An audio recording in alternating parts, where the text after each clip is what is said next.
Limited, ancient trails, Haribhai Desai महाविद्यालयाचा इतिहास विभाग आणि क्लब हेरिटेज यांच्या संयुक्त विद्यमाने सुरू असणाऱ्या आजच्या या 5व्या हेरिटेज वॉकच्या या शुभारंभ दिनी मी तुम्हा सर्वांचे या ठिकाणी स्वागत करतो.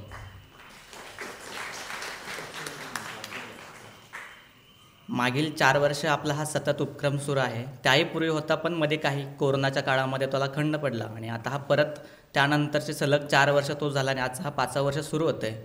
तर या संपूर्ण कार्याचा परिचय करून देण्यासाठी मी प्रास्ताविकासाठी डॉक्टर गणेश राऊत सरांना विनंती करतो की त्यांनी या ठिकाणी प्रास्ताविक करा.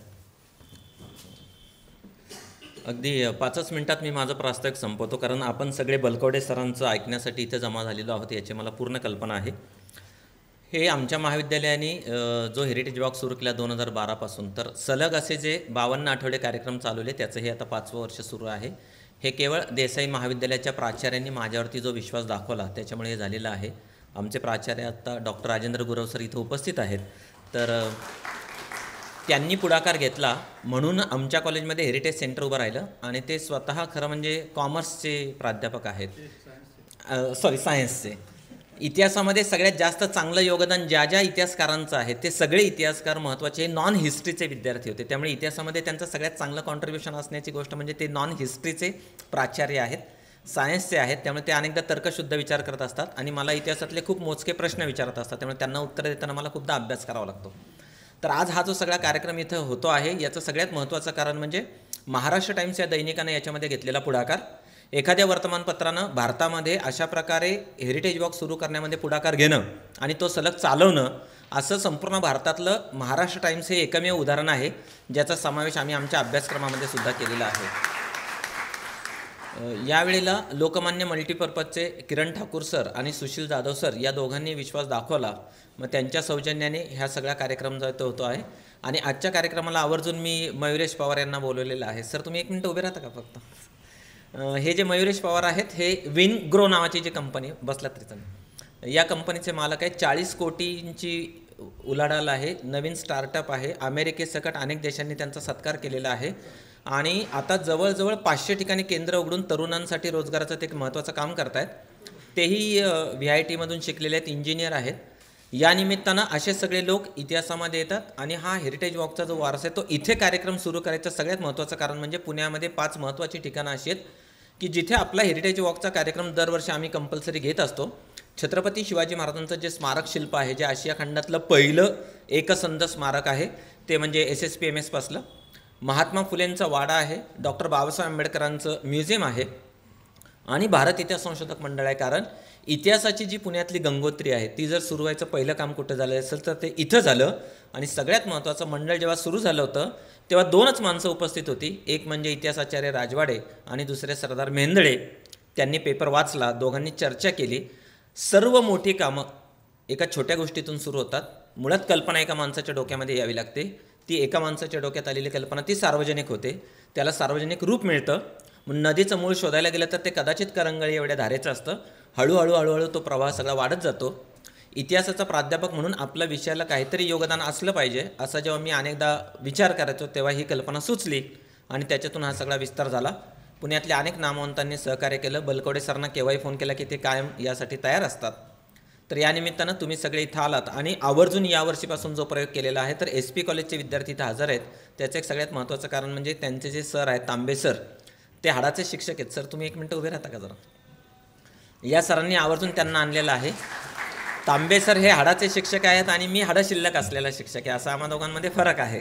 तर त्यांनी आवर्जून पुढाकार घेतला म्हणून SP कॉलेजचे विद्यार्थी इथं आले. आणि केतकी नाझेरकर मॅडम आणि श्वेता अकोलकर मॅडम तुम्ही जरा प्लीज उभे राहा. या दोघींनी आवर्जून हा अख्खा वर्ग इथं आणलेला आहे. आणि आमचे मित्र फापाळे सर आत्ता इथं आलेले आहेत. तर त्यांनी हा सगळा पुढाकार घेतला म्हणून आता प्रबोधिनीचे हे सगळे विद्यार्थी इथं आलेले आहेत. खूप वर्ष माझ्या डोक्यामध्ये असाच विचार होता की या कार्यक्रमाला जास्तीत जास्त तुम्ही लाडके आहात सर, तुम्ही आले म्हणून विद्यार्थ्यांनी टाळ्या वाजवत आहेत. आमच्या कॉलेजमध्ये मी जाताना टाळ्या वाजवतात म्हणजे तास संपला, बरं झालं आता. तर सगळ्यात महत्त्वाची गोष्ट म्हणजे या उपक्रमामध्ये सगळे विद्यार्थी आणि तरुण लोक जास्तीत जास्त अशासाठी जोडले गेले पाहिजेत की नाहीतर लोकांना भरतनाट्य मंदिर माहीत असतं, त्याच्या शेजारी भारत इतिहास संशोधक मंडळामध्ये भरतमुनींनी सुद्धा जे नाट्य लिहिलं नाही असं नाट्य इथल्या कागदपत्रांमध्ये दडलेलं आहे हे अनेकदा माहीत नसतं. इथं ग खरे हे अखिल भारतीय नव्हे जागतिक कीर्तीचे इतिहास संशोधक, त्यांच्यापेक्षा भरतनाट्य मंदिरातल्या डोअर किपरचा पगार जास्त होता. असं फक्त पुण्यातच घडू शकतं, ते जगभर तसं होत नाही खरं म्हणजे. अनेकांना सांगताना असं सांगू लागतं की भरतनाट्य मंदिराच्या शेजारी या.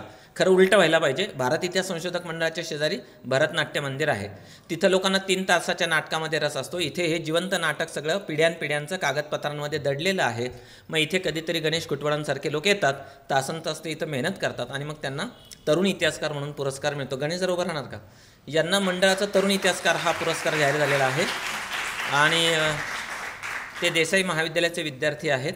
विनयन आमच्या कॉलेजचा विद्यार्थी आहे. उमेश पोटे आमच्या कॉलेजचे सगळ्यात जुन्या बॅचचे विद्यार्थी आहेत. तर हे सगळे हेरिटेज वॉक चालवत असतात.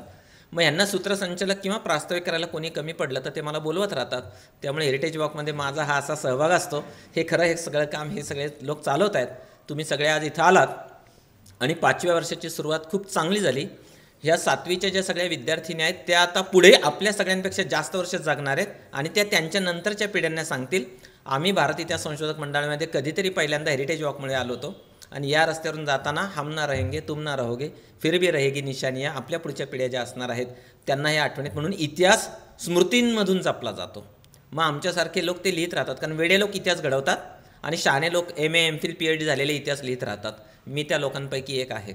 तर इतिहास घडवणारे लोक माझ्यासमोर बसलेले आहेत, त्यांना प्रेरणा मिळावी म्हणून आज हा कार्यक्रम इथं आयोजित केलेला आहे. तुम्ही सगळे इथं आवर्जून आलात, तुम्हा सर्वांना मनपूर्वक धन्यवाद. अजून यायचं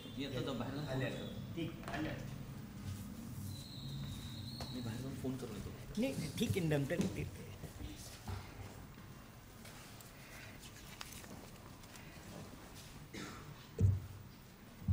वक्रतुंड महाकाय सूर्यकोटी समप्रभा निर्विघ्नं कुरु मे देव सर्वकार्येषु सर्वदा.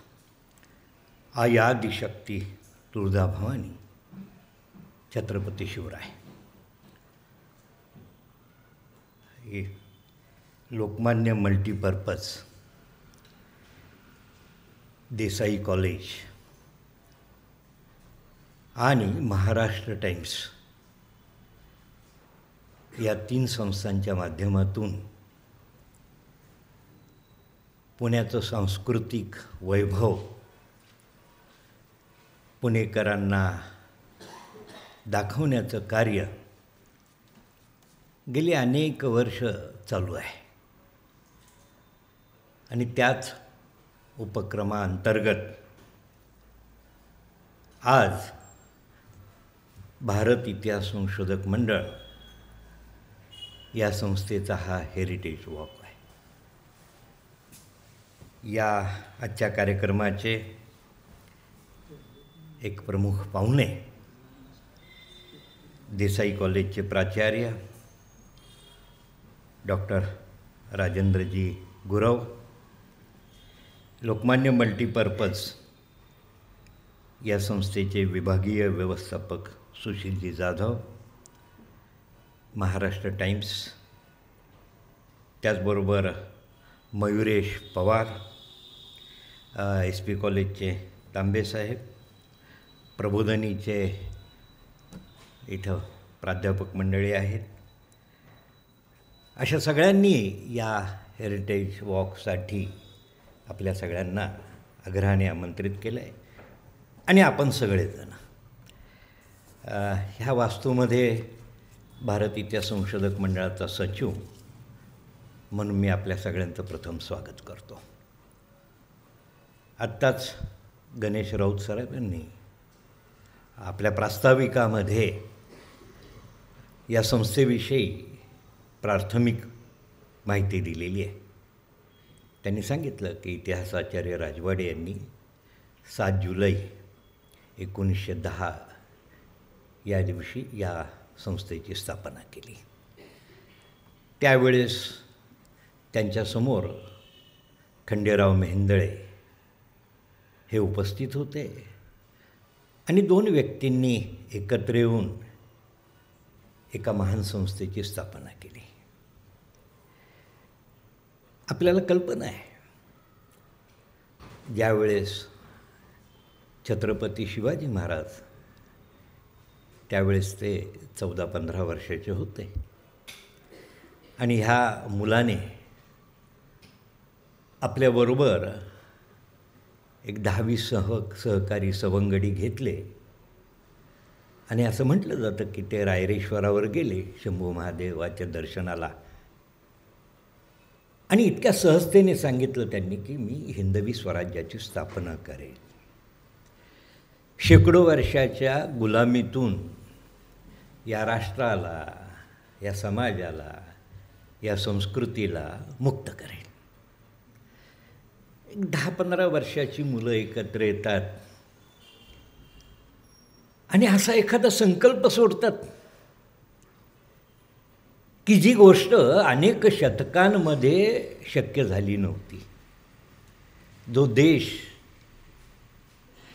तिथला समाज मानसिक गुलामीत आहे, तो भयग्रस्त आहे. अशा भयग्रस्त मानसिक गुलामीतल्या समाजामध्ये राष्ट्रभक्तीची भावना चेतवणं आणि एका आदर्श राष्ट्राची निर्मिती करणं. शिवाजी महाराजांच्या कार्याच्या 2 पद्धतीने मूल्यमापन होईल. पहिला भाग की गुलामीशी संघर्ष करून स्वातंत्र्य मिळवणारी व्यक्ती, स्वराज्य निर्माण करणारी. आणि दुसरा त्यांच्या कार्याचा महत्त्वाचा भाग की स्वातंत्र्य मिळाल्यानंतर त्या समाजाला, देशाला, संस्कृतीला सुराज्य करणं. स्वराज्य तेवढंच महत्त्वाचं सुराज्य असतं, लोककल्याणकारी राज्य. राजवाड्यांनी एक संकल्प सोडला त्या दिवशी. काय होता? एखादी संस्था स्थापन करायची म्हणजे काय केलं? त्यांनी एक संकल्प सोडला की शिवाजी महाराजांनी एवढं महान कार्य केलं, ती प्रेरणा एवढी होती की महाराजांच्या पश्चात 27 वर्ष औरंगजेबाशी हा महाराष्ट्र झुंजला स्वातंत्र्यासाठी. तोही जगासाठी एक नवा आदर्श आहे की 27 वर्ष एक समाज आपल्या स्वातंत्र्यासाठी कसा संघर्ष करतो. एका बाजूला प्रचंड मोठी, जगातली मोठी शक्ती आहे, साधनसामुग्री आहे, पैसा आहे, मनुष्यबळ आहे, युद्धसाहित्य आहे, आणि इथं काही नाही आहे. राजा राज्यात नाही, कुठली राज्यव्यवस्था नाही. परंतु एक गोष्ट आहे, स्वातंत्र्याविषयीची टोकाची आत्मीयता आणि प्रेम, त्यासाठी कुठल्याही त्यागाची तयारी. हा जो काही इतिहास आहे, असाच हा महाराष्ट्र 18व्या शतकात औरंगजेबाच्या मृत्यूनंतर 20 फेब्रुवारी 1707 ते स्वातंत्र्यसमर समाप्त झालं. आणि औरंगजेबाच्या मृत्यूनंतर हिंदुस्थानच्या इतिहासाला एक नवी खलाटणी मिळाली. आणि 18व्या शतकामध्ये मराठ्यांनी अटक टू कटक हे साम्राज्य निर्माण केलं. असे तू हिमाचल, शिवाजी महाराजांचं जे स्वप्न होतं की हिमालयाच्या शिखरापासून सागराच्या तीरापर्यंत एक आदर्श शक्तिशाली राज्य निर्माण करणं, आणि ते साध्यही झालं. तर ही जी काही प्रेरणा आहे ती दुर्दैवाने बघा, का मी हे प्रास्ताविकात सांगतोय की असा अटक टू कटक साम्राज्य शिवाजी महाराजांची प्रेरणा. मग त्यात बाळाजी विश्वनाथ, बाजीराव पेशवे, नानासाहेब, खंडेराव दाभाडे, शिंदे, होळकर, पवार, गायकवाड, ह्या सगळ्या आपल्या पूर्वजांनी, तुमच्या प्रत्येकाचं पूर्वज लक्षात ठेवा, नाव माहिती नसेल परंतु तुमच्या पूर्वजांच्या सहभागाशिवाय हे कार्य झालेलं नाही. त्यामुळे मनात न्यूनगंड बाळगू नका की माझे पूर्वज कोण होते मला माहीत नाही. यासाठी तर इतिहास संशोधक मंडळ आहे, लक्षात ठेवा. कारण की अजून इतिहासाचे ते पुढचे टप्पे सुरू झालेलेच नाहीत असं म्हटलं तर वावगं ठरणार नाही. प्रत्येक व्यक्तीपर्यंत इतिहासाचं संशोधन झालं पाहिजे, ते ज्ञान, ती माहिती उपलब्ध झाली पाहिजे, हा ह्या मंडळाचा उद्देश आहे. आणि मग राजवाड्यांनी असा विचार केला की असं एक गौरवशाली समाज राज्य एखाद्या पत्त्याच्या बंगल्यासारखं का कोसळलं.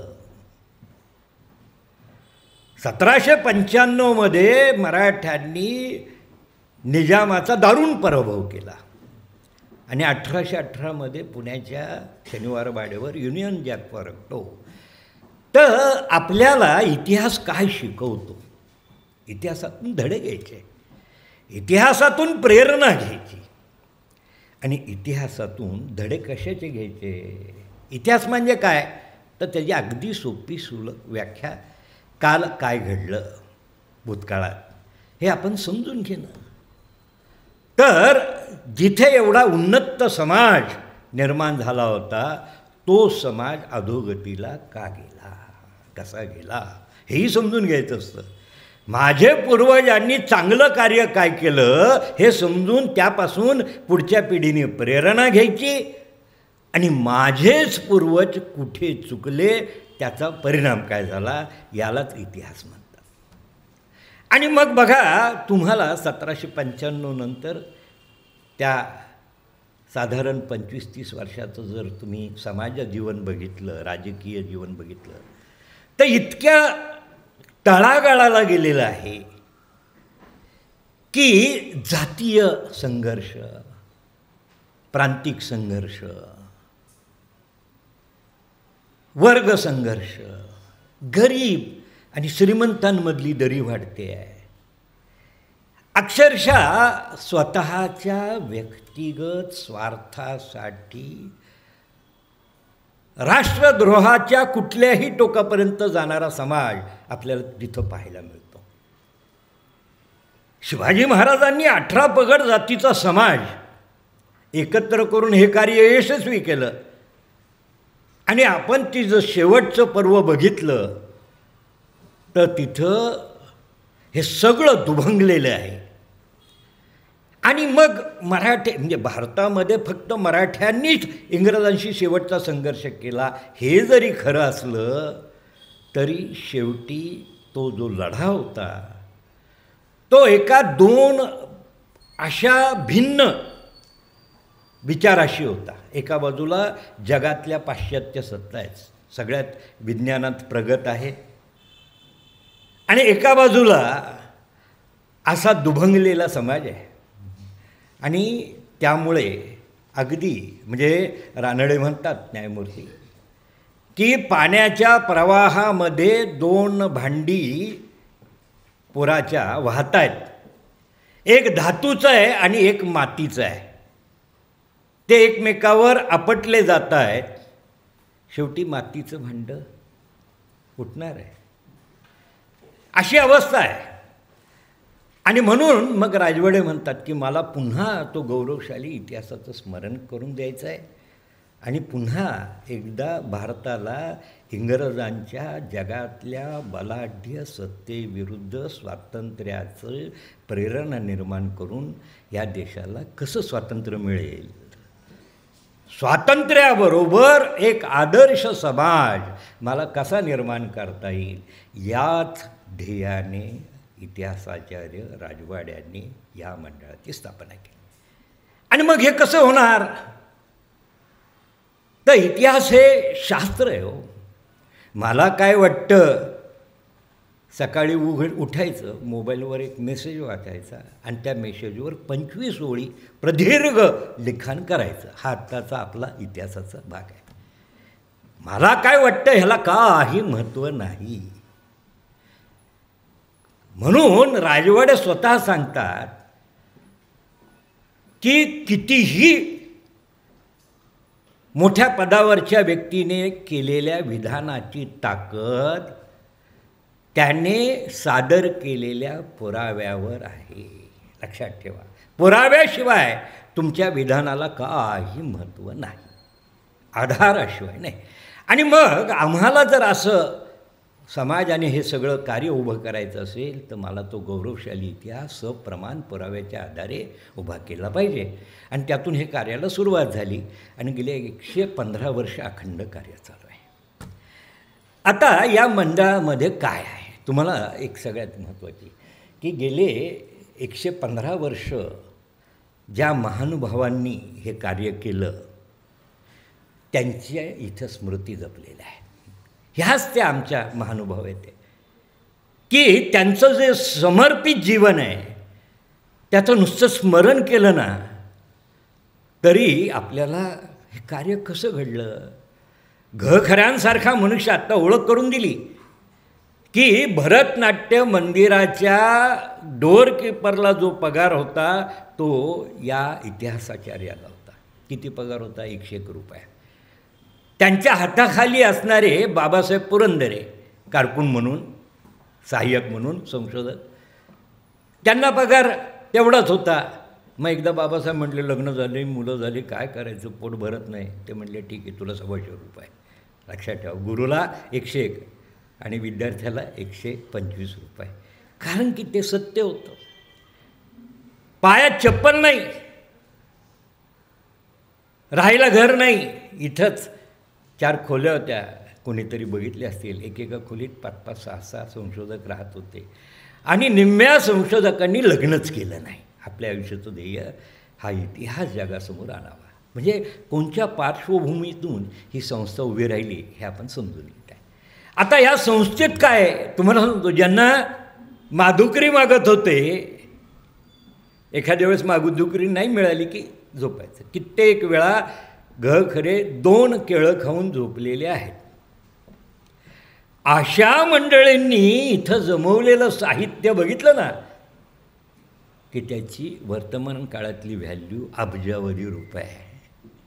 यातली एक वस्तू जरी विकली असती बाजारात तरी त्यांच्या आयुष्याची पेन्शन होती. आलं का लक्षात? म्हणजे ध्येयवाद काय असतो.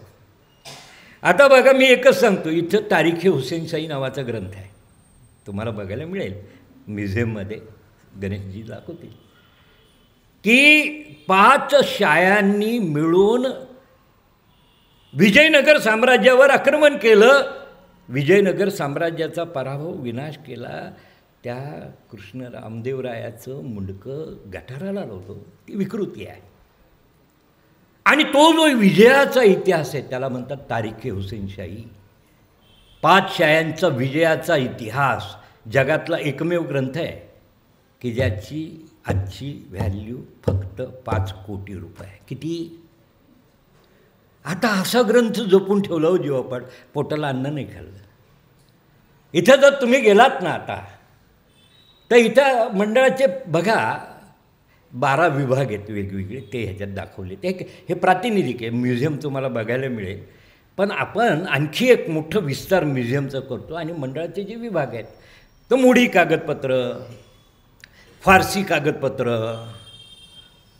त्याबरोबर पोथी संग्रह, नाण्यांचा संग्रह, ताम्रपटांचा संग्रह, ऐतिहासिक वस्तूंचा संग्रह, दुर्मिळ मूर्त्यांचा संग्रह, धातूच्या दुर्मिळ दगडी मूर्त्यांचा संग्रह, विरगळ आहेत आणि चित्रसंग्रह, ऐतिहासिक ग्रंथांचा संग्रह, हे सगळं इथलं वैभव आहे. असे अनेक विभाग आहेत. इथं फक्त 25 लाख मोडी कागद आहेत. किती आहेत? या मोडी कागदांमध्ये जिजाबाईंचं एकमेव पत्र आहे की जे आजपर्यंत मिळालेलं जिजाबाईंचं एकमेव पत्र आहे. मग सगळे छत्रपती, शहाजीराजे, मालोजीराजे आणि मग सगळे शिवाजी महाराज, सगळे छत्रपती जे तुमच्या समोर मनात येतील त्या सगळ्यांची अस्सल पत्र इथं आहे. सगळे सेनापती, सगळे पेशवे, प्रतिनिधी, अमात्य, अष्टप्रधान, शिंदे, होळकर, पवार, गायकवाड, अहिल्याबाई, त्यांच्याकडं नाही. इंदोरवाले आले, आमच्याकडे अहिल्याबाईंचं एखादं पत्र आहे का तुमच्याकडं? कोण सांगतं आहे? इंदोर संस्थान. मध्ये ज्योतिरादित्य आले, अहो म्हटलं तुमच्याकडं काही महादजी शिंद्यांचं आहे का? आमच्याकडे नाही, ग्वाल्हेरमध्ये नाही. लक्षात आलं का? मग इथलं महत्त्व कळतं की इथं महादजी शिंद्यांचंही तुम्हाला पत्र बघायला मिळेल, इथं अहिल्याबाई होळकरांचं मिळेल. इथं तुम्ही जगद्गुरू तुकोबाराय, आज वारीचा हा सगळा कालखंड आहे. तुकोबारायांच्या गाथेचं अस्सल पान हस्तलिखित तुम्हाला वरती पाहायला मिळेल. बाकी काय? आणि मग तिकडच्या म्युझियममध्ये जाल, पहिल्याच दरवाजातून डाव्या हाताला मिळेल तुम्हाला इथं 5 शाह्या होत्या: आदिलशाही, निजामशाही, कुतुबशाही, इमादशाही, फारुकीशाही. ह्या शाह्यांची अस्सल फरमानं त्या बादशांची. मग आदिलशाहीची फरमानं आहेत, आणि तुम्हाला आश्चर्य वाटेल, लोक म्हणतील काय नाही तुम्ही भारतीय संशोधक मराठे करता, हिंदू. तसं नाही आहे. तुम्हाला आश्चर्य वाटेल, भारतामध्ये जगामध्ये सगळ्यात जास्त आदिलशाही फरमानांचा संग्रह भारत इतिहास संशोधक मंडळात आहे. आता बोला, कोणाला बोलायची संधी आहे का? मुघल बादशांची फरमानं, आपल्याकडे किती फरमान आहे? तो फक्त 2500 फरमानं आहे. एकेका फरमाने औरंगजेबाच्या हाताचा ठसा तुम्हाला बघायला मिळणार आहे. त्याच्यातून औरंगजेबाची उंची कळेल बरं का. म्हणजे तशी कसं आहे, जरी तो विलन आहे तरी तो जगातला विलन आहे. कारण की प्रभू रामचंद्रांचं महत्त्व रावणाचा वध केला की ज्या रावणाने सर्व देवांना कैदेत टाकलं आहे. लक्षात ठेवा. कारण की प्रतिस्पर्धी जगातला श्रेष्ठ आहे आणि अशा रावणाचा त्या औरंगजेबाच्या हाताचा ठसा आहे. आणि त्याच्या शेजारी त्याच्या एका मुलाचा आहे की जो मुलगा औरंगजेबाने स्वतःचा मोठा भाऊ दारा, त्याची पत्नी उदयपुरी बेगम जी 11 वर्षांनी मोठी होती, दाराची हत्या केली 16 वर्षांनी मोठ्या असलेल्या, आणि त्याच्या बायकोला आपल्या जनानखान्यात टाकलं आणि तिच्यापासून झालेला मुलगा. काय दुर्दैव आहे. आलं का लक्षात? तेही तिथं पाहायला मिळेल. आणि मग सगळे मुघल बादशाह आहेत. तुम्हाला मजा सांगतो, आपल्याकडं आदिलशहाची भारतामध्ये कुणाकडं नाहीत, आपल्याकडं सगळ्या आदिलशहांची जवळजवळ चित्र आहेत. अस्सल चित्र, ज्याला मिनिएचर पेंटिंग म्हणतात, ऐतिहासिक चित्र, 250, 300, 400 वर्षापूर्वीची अस्सल चित्र आपल्याकडं किती आहेत? 2500 चित्र आहेत.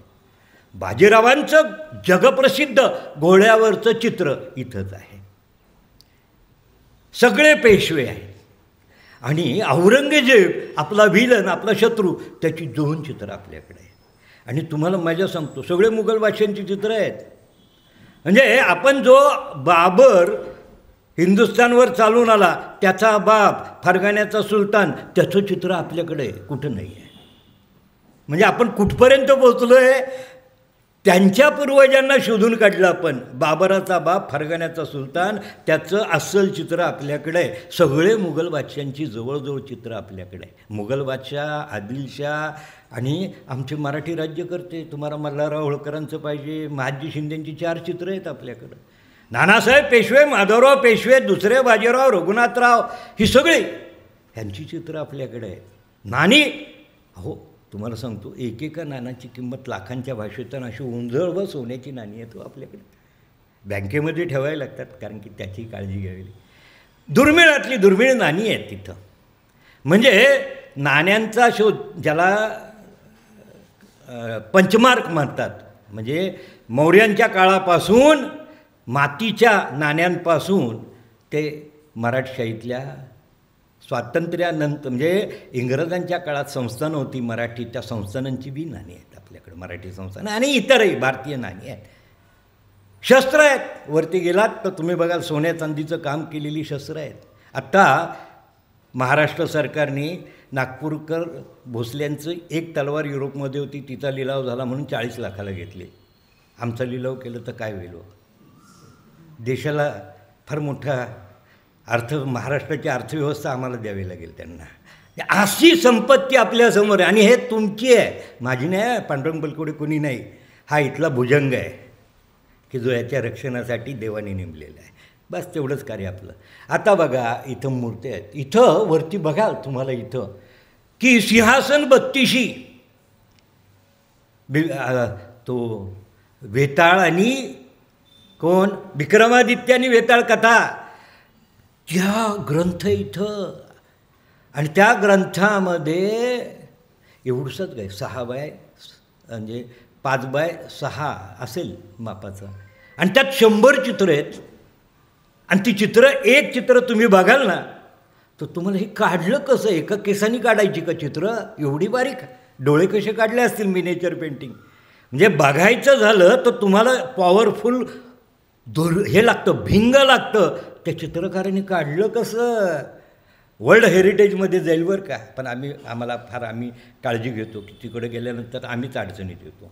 म्हणून लक्षात ठेवा, एक ग्रंथ वर्ल्ड हेरिटेजमध्ये जाईल. आत्ता आपल्या भांडारकरमधल्या 4 ग्रंथांना जागतिक ग्रंथांमध्ये हे झालं. आपल्याकडं अशी शेकडो आहेत. आता बघा इथं शिवाजी महाराजांच्यावर लिहिलेलं, शिवाजी महाराजांच्या हयातीत ज्याने शिवाजी महाराजांवर लिहिलं, इथं छपाई होत नव्हती. इंग्लंडमध्ये झालेला ग्रंथ 1687 साली शिवाजी महाराजांवर लिहिलेला प्रसिद्ध झालेला ग्रंथ हयातीत लिहिलेला आपल्याकडे आहे. इथं बघा उजव्या हाताला एक फरमान आहे. या फरमानाची मजा अशी आहे, तुम्ही म्हणाल काय तुम्ही स्वतः तुमच्या पूर्वजांना स्वतःची पाठ ठोकून शाबासकी द्याल, असं ते फरमान आहे. काय फरमान आहे ते माहिती का? ज्यावेळेस मोहम्मद शाह अब्दाली, त्यावेळेस तिथला बादशाही अहमद शाहच होता. 1753 सालची गोष्ट आहे. त्याने एक पत्र पाठवलं फरमान, आणि त्या फरमानात काय म्हणतो की माझा वजीर गाझीउद्दीन हा कोणत्याही क्षणी मला कैद करून माझा खून करण्याची शक्यता आहे, दाट शक्यता आहे. आणि आता मला कोणीही इथं वाचू शकत नाही. या जगामध्ये फक्त दोन, एक अल्लाह आणि एक तुम्ही. काय लिहितो बादशाह? औरंगजेबाचा वंशज सांगतोय नानासाहेब पेशव्यांना आणि सदाशिवराव भाऊंना, या ह्या सृष्टीमध्ये, विश्वामध्ये अल्लाह आणि तुमच्याशिवाय माझं कोणीही रक्षण करू शकणार नाही. ताबडतोब दिल्लीला या बादशाला, ह्या वजीरावर विजय मिळवा आणि माझी सुटका करा आणि हे राज्य ताब्यात घ्या. औरंगजेबाचा वंशज सांगतो की हे राज्य तुम्ही सांभाळायला घ्या हिंदुस्थानचं. आणि घडलंही तसं हो. 32 वर्ष महादजी शिंदे यांनी दिल्लीच्या बादशाला पंतप्रधान, राष्ट्रपती केलं आणि पंतप्रधान होऊन तो राज्यकारभार करत होता. काय प्रेरणा असते बघा शिवाजी महाराज. टाळ्या वाजल्या पाहिजे. हे फरमान बघितल्यानंतर कसं वाटेल? आता तुम्हाला कागद बोलतो हो, पण माहीतच नाही कागदात काय लिहिलं. मला शिवाजी महाराजांचं पत्र हातात दिलं आणि वाचता येत नाही मोडी. हे महाराजांचं पत्र आहे का नाही, त्यात काय लिहिलं मी काय सांगणार. म्हणून ज्ञान हे महत्त्वाचं असतं. असं हे ग्रंथालय, वरती चित्र आहे दुर्मिळ, तुम्हाला अनेक गोष्टी पाहायला मिळतील. तुम्हाला सांगतो इथं उत्खनन केलं. भारत इतिहास संशोधक मंडळाला भारतामध्ये उत्खनन करण्याची परवानगी आहे. भारतात बोटावमधल्या इतके 4-5 संस्थांना आहे, डेक्कन कॉलेजबरोबर. आणि आपल्याला देवगिरी आणि कराड इथं इतिहास संशोधक मंडळाने डेक्कन कॉलेजबरोबर उत्खनन केलं. त्यातून देवगिरीचा रिपोर्ट आला आणि कराडचा, त्याच्या वस्तू तिथं ठेवलेल्या आहेत. तिथं पलीकडं दुर्मिळ मूर्त्या येतो. मलाच माहीत नव्हतं ही दुर्मिळ चांदीची पंचधातूची मूर्ती की जिची किंमतच होऊ शकत नाही, अशा मूर्त्या इथं आहेत. ह्या सगळ्या जिजाबाईंचं सापडलेल्या एकमेव पत्रापासून हे सगळं तुम्हाला आज बघायला मिळणार आहे. तुम्ही किती भाग्यवान आहेत. बाजीरावांनी आणि चिमाजी अप्पांनी वसईच्या पोर्तुगीजांचा दारुण पराभव केला. आणि भारतामध्ये पोर्तुगीजांची 2 राज्य होती, त्याला उत्तर फिरंगान आणि दक्षिण, म्हणजे आजचं गोवा त्याला दक्षिण फिरंगान, आणि ठाण्यापासून गुजरातपर्यंत दीव दमनपर्यंतचं राज्य त्याला उत्तर फिरंगान. कोण पोर्तुगीज कुठून आले इथं राज्य करतायत, वास्को दी गामा. आणि काय मजा आहे हो. म्हणे पोर्तुगालची राजकारण्या इंग्लंडच्या राजकुमाराला दिली आणि हुंडा म्हणून मुंबई दिली. देश कुणाचा, हुंडा कोण कुणाला देत आहे, ही आपली अवस्था होती. शिवाजी महाराज का मोठे. आणि चिमाजी अप्पांनी हे पोर्तुगीजांचं राज्य जिंकून घेतलं. 27 मार्च 1737 पहिल्या दिवशी एका दिवसात ठाण्याचा किल्ला जिंकला. त्यात माझेच पूर्वज होते, होनाजी बलकोडे. आणि शेवटी वसई जिंकली 15 मे 1739 साली. आणि ह्या देशातलं, एका जगातल्या, तेव्हा इंग्रज काहीच नव्हते, जगातली सगळ्यात बलाढ्य पाश्चात्य सत्ता पोर्तुगीज, त्यांच्या ताब्यातून देशातली एक भूमी मुक्त केली. राहिलेली भूमी स्वातंत्र्यानंतर मुक्त झाली. म्हणजे मग आपल्या पूर्वजांच्या कार्याचं महत्त्व कळेल. 250 वर्षांपूर्वी त्यांनी केलेली ही मुक्तभूमी, तिथं त्यांनी केलेले धर्मांधता, एवढे प्रचंड कत्तली केल्या, धर्म लादला. आणि तो इतिहास, धर्मयुद्ध म्हणून वसईचं धर्मयुद्ध म्हणतात, असा सगळा इतिहास आज तुम्हाला तिथं तो तह आहे बरं का. पोर्तुगालच्या त्या गव्हर्नरने पेशव्यांशी केलेला अस्सल तह आणि ते सगळं बहाल केलं. तो तहाचा कागद आपल्याकडं तुम्हाला पाहायला मिळेल. आणि आज तुम्ही भाग्यवान आहात की आज अशा या गौरवशाली एका स्मारकामध्ये तुम्हाला येण्याचं भाग्य लाभलं. आणि निश्चित या ही संस्था तुमचीच आहे. कोणीही मंडळाचं सभासद होता येतं. इथं फक्त 42,000 हस्तलिखित पोथ्या आहेत. किती? इथं तुम्हाला ऋग्वेदाची ग्रंथ मिळेल, अत्यंत दुर्मिळ ऋग्वेद. ज्ञानेश्वरी गेल्या 500 वर्षातल्या 27 ज्ञानेश्वरी आहेत. तुम्हाला इथं बघितली बघा हनुमंताच्या खांद्यावर राम आणि कृष्ण आहेत, आपलं राम आणि लक्ष्मण आहेत. बघा ते शिवपंचायतन आहे.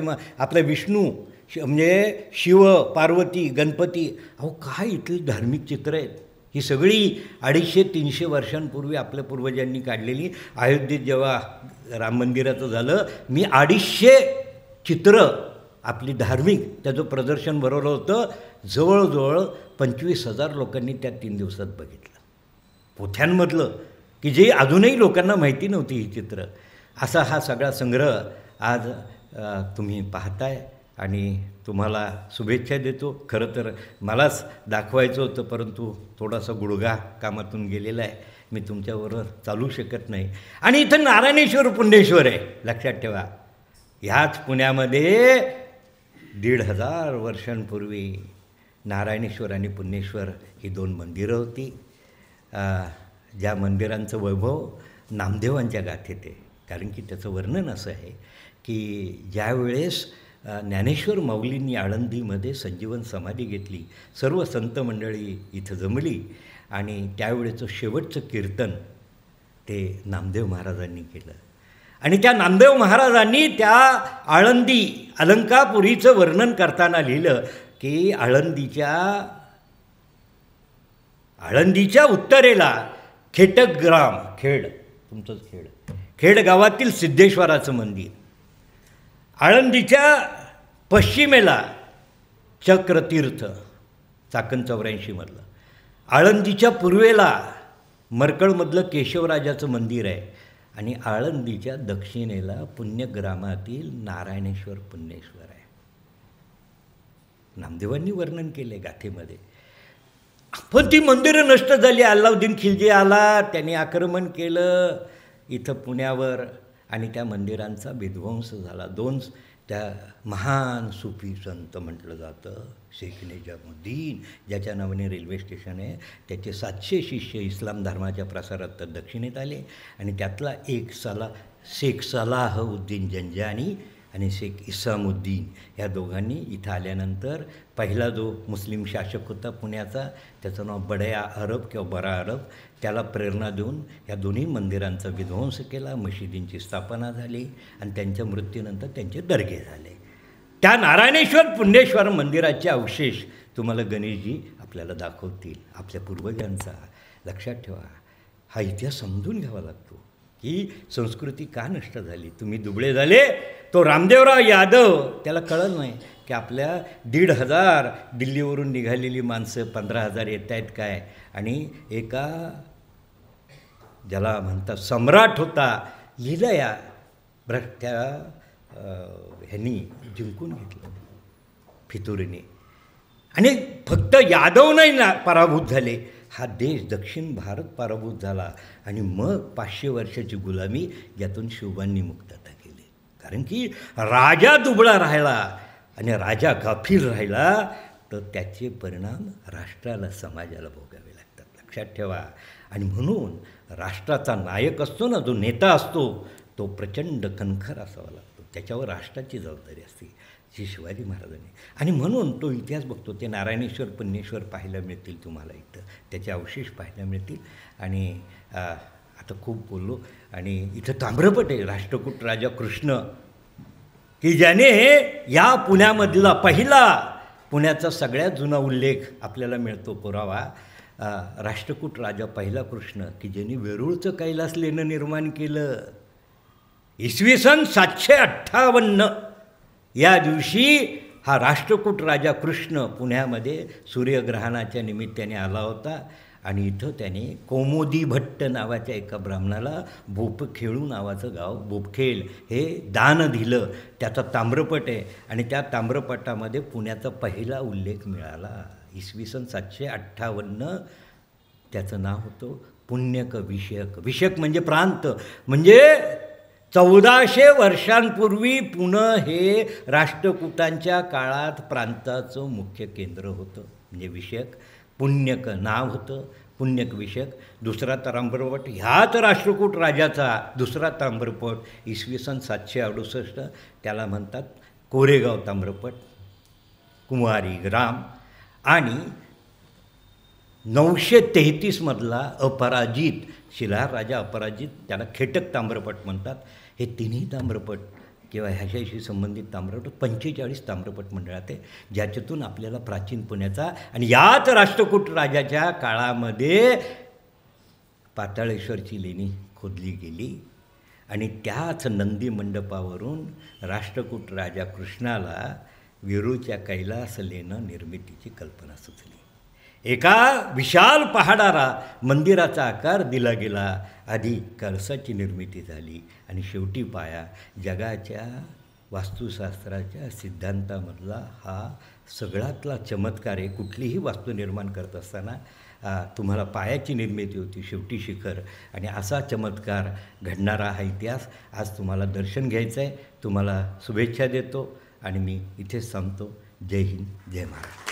यानंतर मी हरिभाई देसाई महाविद्यालयाचे प्राचार्य डॉक्टर राजेंद्र गुरव सर यांना अध्यक्ष समारोप करण्याची विनंती करतो.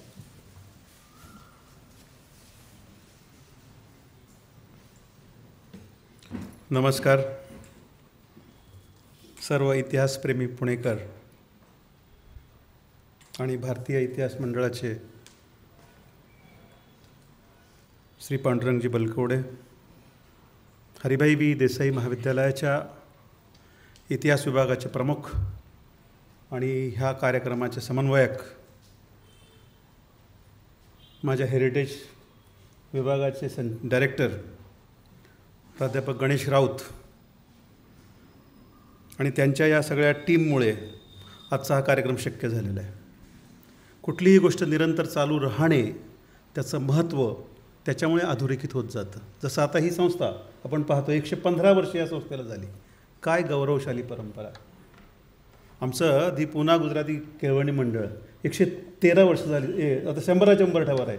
बंधू समाज 113 वर्ष झाली. म्हणजे इतकं चांगलं ह्या पुण्याचा इतिहास जपला गेलेला आहे. आणि आता सरांच्या याच्यातून तुम्हाला लक्षात आलं असेल की हा पुण्याचा इतिहास नाही, हा भारताचा इतिहास आहे, हा जगाचा इतिहास आहे.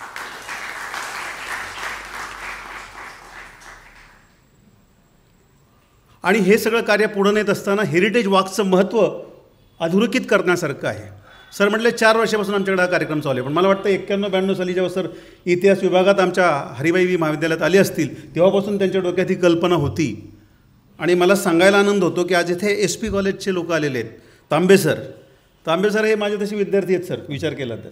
जसं तुम्ही या लोकांना विनयनला माझे विद्यार्थी म्हणतात तसं तांबे सरही माझेच विद्यार्थी आहेत. कारण मी खेडला 21 वर्ष होतो. राजगुरुनगर या महाविद्यालयात माझं कार्य सुरू केलं होतं मी. तांबेसर इथं आलेले आहेत, त्यांनी त्या SPच्या विद्यार्थ्यांना इथं आणलेलं आहे.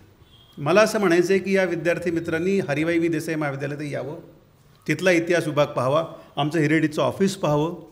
जशा तुम्ही पुण्याच्या वास्तू पाहतायत तसे हे सगळ्या गोष्टी कराव्यात. प्रबोधिनीचे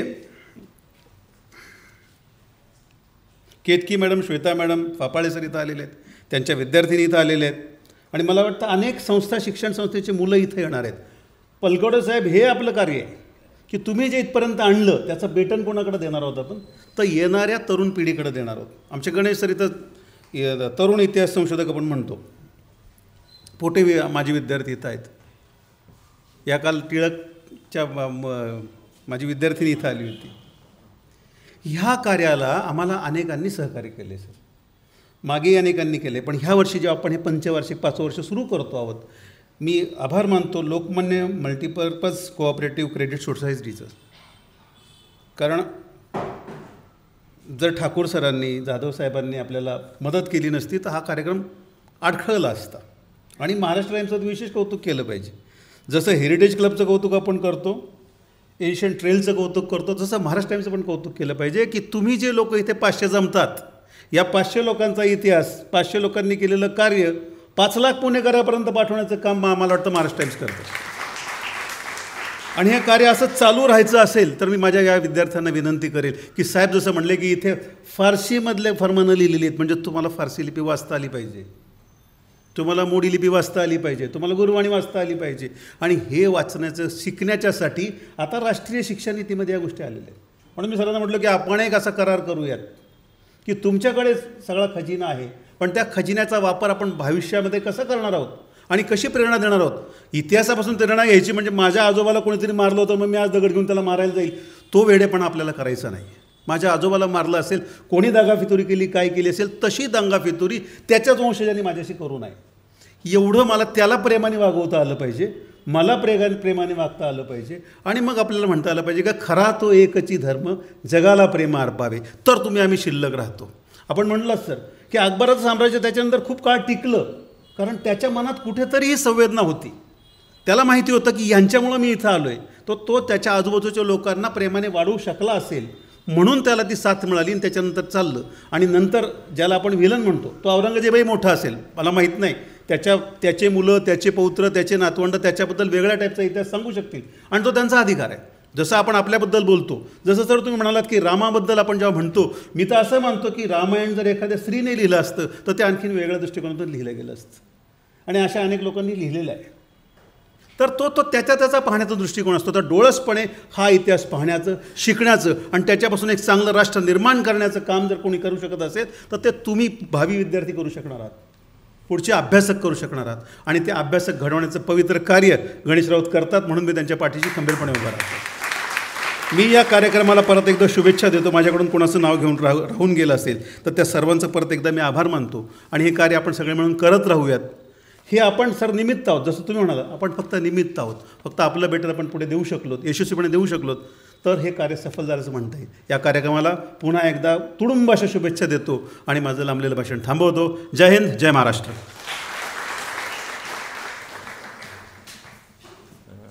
मी हा कार्यक्रम गेली 5 वर्ष वेळेत सुरू होतो आणि वेळेत संपतो. 9:30ला सुरू झाला होता, 10:30ला संपला आहे. आता ज्यांनी पूर्वी चित्रशाळा आणि म्युझियम पाहिलेलं आहे ते बरोबर नाही आले तरी चालतील, तर विद्यार्थी जे आहेत सगळे त्यांना आपण सगळं म्युझियम दाखवणार आहोत. आणि ज्यांनी ते बघितलं नसेल त्यांनाही ते दाखवणार आहोत. तिथं फक्त अत्यंत दुर्मिळ आणि महत्त्वाच्या वस्तू आहेत. काही वेळा मोह होतो की याला आपण हात लावून बघितला पाहिजे, तर त्या इतक्या जीर्ण आहेत की त्याचं नुकसान होऊ शकतं. त्यामुळे कृपा करून कुठल्याही वस्तूंना आपण स्पर्श करायचा मोह टाळणार आहोत. त्या वस्तू पाहायच्यात, त्याचा आनंद घ्यायचा, म्हणजे त्या वस्तू पुढे भविष्यामध्ये अन्य पिढ्यांना बघायला मिळतील. आज तुम्ही सगळे इथं आलात त्याबद्दल मनपूर्वक धन्यवाद. पुढचा जो आपला कार्यक्रम आहे तो येत्या रविवारी ॲनी बेझंटांचं जे थिओसॉफीचं जे सगळं कार्यालय आहे, ज्याच्या इमारतीच्या उद्घाटनाला पंडित नेहरू आलेले होते आणि जिथून आपण आतमध्ये जाणार आहोत त्याच्या अलीकडच्या इमारतीमध्ये एक आंब्याचं झाड आहे. त्या आंब्याच्या झाडाचा आंबा पंडित नेहरूंनी खाल्ला, ते पंतप्रधान झाले. मोरारजी देसाईंनी खाल्ला, ते पंतप्रधान झाले. यशवंतराव चव्हाणांनी खाल्ला, ते उपपंतप्रधान झाले. आपण जेव्हा जाणार आहोत तेव्हा जर चुकून आंबा शिल्लक असेल तर तो ज्याला कोणाला मिळेल तो तिथं पोचेल. तर तीही वास्तू मी तुम्हाला तिथे दाखवणार आहे. रविवारी आपण तिथं जमणार आहोत. यावर्षी आपण सगळ्या आत्तापर्यंत ज्या वास्तूंमध्ये गेलेलो नाही अशा सगळ्या वास्तू आपण सगळ्या बघणार आहोत. तुम्ही सगळे इथे मोठ्या संख्येने आलात, मनपूर्वक धन्यवाद. स्मारकांचं रक्षण करण्यासाठी त्यांनी 2.5 कोटी दिलेत. मराठी माणूस देणगे देतो हे एक विशेष, तो चांगल्या कामाला देतो हे दुसरं विशेष. आणि तिसरं म्हणजे त्यांनी स्वतःचं नाव कुठेही लावलेलं नाही. नाही तर मग एखादा माणूस म्हणाला असता की या सभागृहाला गणेश राऊत सभागृह असं नाव द्या, तर त्यांनी तसं काही केलं नाही. त्यामुळे या वास्तूमध्ये हे जे सगळं परिवर्तन झालेलं आहे ते त्याचं रूपांतर आहे. काही वर्षांपूर्वी मी जेव्हा MPhil करत होतो तेव्हा मी रोज इथं संध्याकाळी येऊन बसायचो. याला जवळजवळ भूताच्या वाड्याचं स्वरूप प्राप्त झालेलं. आम्ही त्या ग्रंथालयामध्ये हजारो पुस्तकं आहेत. आता तुम्ही कुठेही जा, तासनतास लोक आपले, आमच्या कॉलेजची तिथं नदी आहे, त्या मुठा नदीचं पाणी पिऊन काही आडमुठे झालेले विद्यार्थी असतात, ते पाण्यात पाय सोडून तासनतास बघत बसतात. बरं, ते नुसतंच बघता येतं, कृती काहीच करता येत नाही ना. मोठा प्रॉब्लेम मोबाईलचा तो आहे. मोबाईल अजून बरं झालं धान्य पिकवत नाही. मोबाईलमधून जर धान्य व्हायरल असतं तर लोकांनी काम करणं बंद केलं असतं. तर या मंडळामध्ये आपण जे आज आलेलो आहोत त्या मंडळामध्ये अख्ख्या भारतामध्ये पलीकडच्या त्या प्रयोगशाळेमध्ये काही काच चित्र आहेत. सगळ्या लाईट बंद केल्या की बनारसचा घाट दिसतो दिव्यांच्या उजेडामध्ये. आता त्या प्रकारची चित्र करायची पद्धती गेलेली आहे. आता इथं हत्तीवरची अंबारी आहे, जोपर्यंत अंबारी बघत नाही ना तोपर्यंत हत्तीवरती अंबारी कशी ठेवत असेल हेच कळत नाही. म्हणजे लग्न झाल्यानंतर सगळ्या पुरुषांना घोड्यावर बसवतात बघा. लग्नापूर्वी त्याची वरात काढतात. का वरात काढतात? तर संसार किती अवघड आहे हे त्याला कळावं. आणि तोही एवढा बावळट, मे महिन्यामध्ये पांढरा शर्ट त्याच्यावर काळा कोट तो घालून ऐन उन्हात त्याला घोड्यावर बसवून त्याची मिरवणूक निघालेली असते. इथं ज्यांची मिरवणूक निघाली ते अपवाद, ते खूप चांगले आहेत, माझी निघाली नाही म्हणून सांगतोय. त्याच्यासमोर काही लोक नाचत असतात ऐन उन्हात, तेही ताक पिलेले असतात. का? तर आता हा आजपासून आपल्या पंथात येणार. सकाळी लग्नापूर्वी त्याला नेतात वीर मारुतीकडे आणि संध्याकाळी तो जातो दास मारुतीकडे. त्या दिवशी संध्याकाळपासून त्या बिचाऱ्याचं दासामध्ये रूपांतर होतं. रामदासांनी लिहिला दासबोध, आम्ही लिहितो उदासबोध. बायकोला घाबरणाऱ्या अखिल भारतीय संघटनेचा मी संस्थापक अध्यक्ष आहे. तुम्ही त्याचे सदस्य होऊ शकता. सांगायचा मुख्य मुद्दा असा की हे जोवर आपण बघत नाही तोवर आपल्याला कल्पना येत नाही. घोड्यावर बसायला लोकांना खूप आवडतं. घोड्यावर बसलं पाठीचा मणका दुखायला लागला की कळतं घोड्यावर बसणं किती अवघड आहे. आणि मग आपल्याला हे कळतं थोरले बाजीराव पेशवे तासनतास घोड्यावरती कसे बसत असतील. आपल्याला लढाईच्या मोहिमा ऐकायला खूप आवडतं. 3 लाख लोक लढायला गेले. अहो 3 लाख लोकांना रोज 2 भाकऱ्या खाल्ल्या, 4 भाकऱ्या खाल्ल्या, 4 भाकऱ्या खाल्ल्या प्रत्येकाने तर 12 लाख भाकऱ्या. ते घोडे पाणी पिणार 1 लाख घोडे, म्हणजे रोज कमीत कमी 4 लाख लिटर पाणी पाहिजे. जर 12 लाख भाकऱ्या रोज करायच्या असतील तर ज्वारी किती किलो पाहिजे, ती दळायला काय पाहिजे, ते ज्वारीच्या भाकरी भाजायला तवे पाहिजेत. एकदा थोरल्या बाजीराव पेशव्यांना खूप भूक लागली आणि ते एकाला म्हणाले जा रे जेवायला घेऊन ये. पाऊस पडत होता, काहीच कुठे मिळेना. एक जण आला जेवण घेऊन आला. बाजीरावने ते खाल्लं, खूप आनंदाने बाजीराव झोपले. दुसऱ्या दिवशी मराठी माणसाचा खरा रोग जागा झाला. बाजीराव त्याच्यावर खुश झाले, म्हणाले माग तुला काय मागायचं, तुला बक्षीस देतो. लगेच शेजारच्याला त्रास, मराठी माणसाचा राष्ट्रीय रोग काय, पोटदुखी. तो म्हणाला याला बक्षीस मिळणार, आता मला नाही मिळणार. तो म्हणाला महाराज तुम्हाला माहिती आहे का काल याने तुमच्यासाठी खाणं कुठून आणलं? कुठून आणलं? म्हणे याने स्मशानातून आणलंय. तिथं पिठाचे उंडे होते, ते त्यांनी भाजले, त्याच्या भाकऱ्या केल्या. किस्सा खरा का खोटा? तर डर नावाचा सिनेमा आहे, त्याच्यामध्ये जुईत चावला आहे बघा. तर सनी देओलचं तिचं लग्न झालेलं आहे. ते रात्री 12 वाजता लग्न झालं. डायरेक्टर एकाला म्हणाला जा रे पटकन 2 हार घेऊन ये, यांचं लग्न लावायचं आहे. तो गेला आणि म्हणाला साहेब मुंबईतली सगळी हाराची दुकानं बंद झाली. परत दुसऱ्याला जा रे हार घेऊन ये, तो याला म्हणाला साहेब सगळी दुकानं बंद आहेत. तिसऱ्याला जा रे हार घेऊन ये, तो गेला आणि हार घेऊन आला. दोघांचं लग्न लावलं.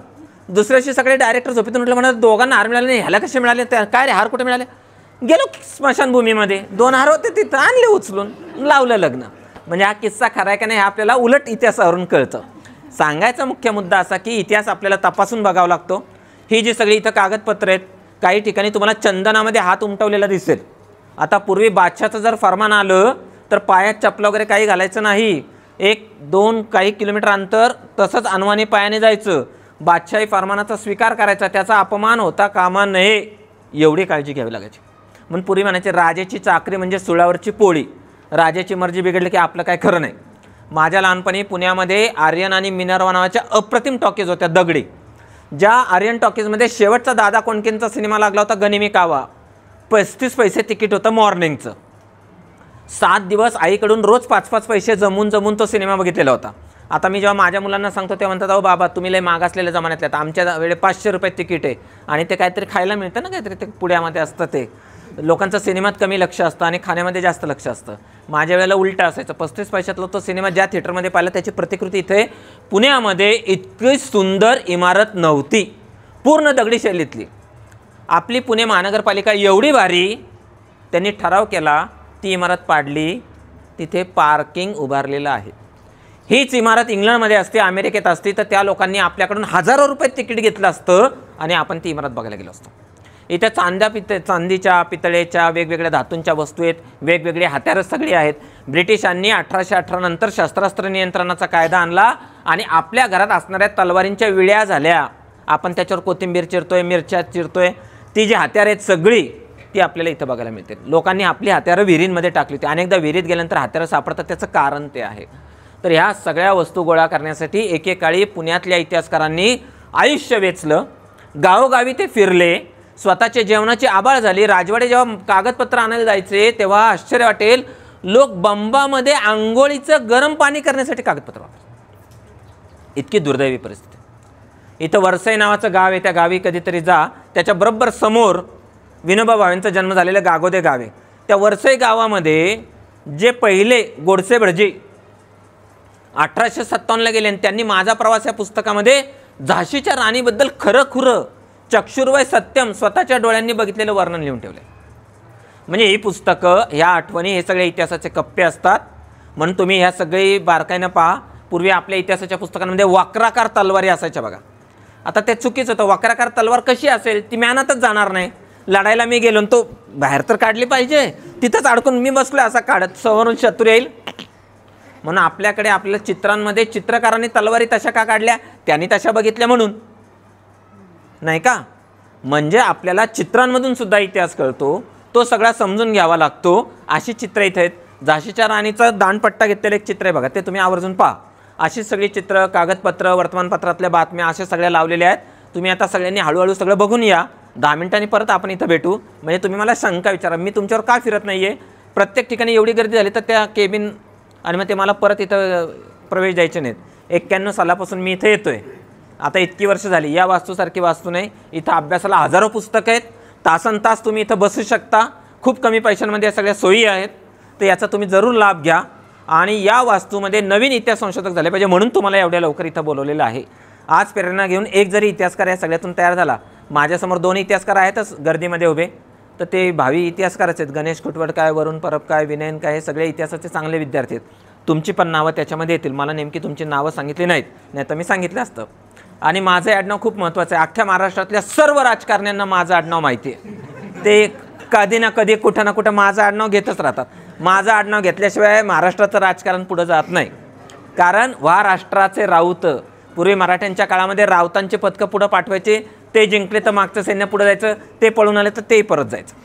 आमच्या कॉलेजच्या शेजारी बिनीवाले नावाचे डॉक्टर आहेत. बिनीवाले म्हणजे काय, पानिपतच्या लढाईत जे बिन सांभाळायचे ते बिनीवाले. रणखांबे म्हणजे काय, रणामध्ये जे खांब सांभाळायचे ते रणखांबे. अशी आडनाव आहेत आपल्याकडे. बाबरच्या काळामध्ये चांबडेफोड आडनाव होतं, तो चांबडं फाडायचं म्हणून त्याचं आडनाव चांबडेफोड. गरुड आडनाव असतं. तर औंधचे महाराज म्हणायचे गरुड पुराण वाचून दाखवणाऱ्याला बोलवा. पुढं पुढं त्यांना कंटाळा आला, मग ते म्हणाले त्या गरुड पुराणवाल्याला बोलवा. मग ते म्हणाले पुढे पुढे गरुडाला बोलवा, तो झाला गरुड. आज महाराष्ट्रातले आडनाव आहेत. आडनावाला इतिहास आहे, नावांना इतिहास आहे. हे सगळं तुम्ही आता 10 मिनिटात बघून या. मी इथंच उभा आहे, कारण टोल पडल्यापासून टोल पडेपर्यंत मधल्या वेळामध्ये टोलवाटोलवी करतात ते प्राध्यापक असतात. तुमच्या शाळेच्या 2 बाई आल्यात बघा, त्या तुम्हाला खूप चांगलं आणि सोपं शिकवतात. तर शाळेचे शिक्षक अवघड विषय सोपा करून शिकवतात, कॉलेजचे शिक्षक सोपा विषय अवघड करून शिकवतात. ती माझी विद्यार्थिनी, ती हसली बघा, तिला पटलं. काल मी तिला काय शिकवलं तिला कळलं नाही, मी काय शिकवलं मलाही कळलं नाही. तर अनेकदा कॉलेजमध्ये आम्ही विद्यार्थ्यांना काय शिकवलं हे त्यांना कळत नाही, काय शिकलो आम्हाला कळत नाही. कळणं न कळणं हा प्रवास वार्षिक परीक्षा होईपर्यंत सुरू राहतो. मार्क पडल्यावर कळतं आपल्याला खरं किती कळलं. त्यामुळे विद्यापीठाने आता सर्वांना पास करायचं धोरण घेतलेलं आहे. सगळे पास होणार, बरं झालं म्हणून मी पास झालो, नाही तर मी ना पास झालो असतो. तर हे सगळं इतिहासाचं वैभव तुम्ही सगळ्यांनी बघून परत आपण इथंच भेटूयात.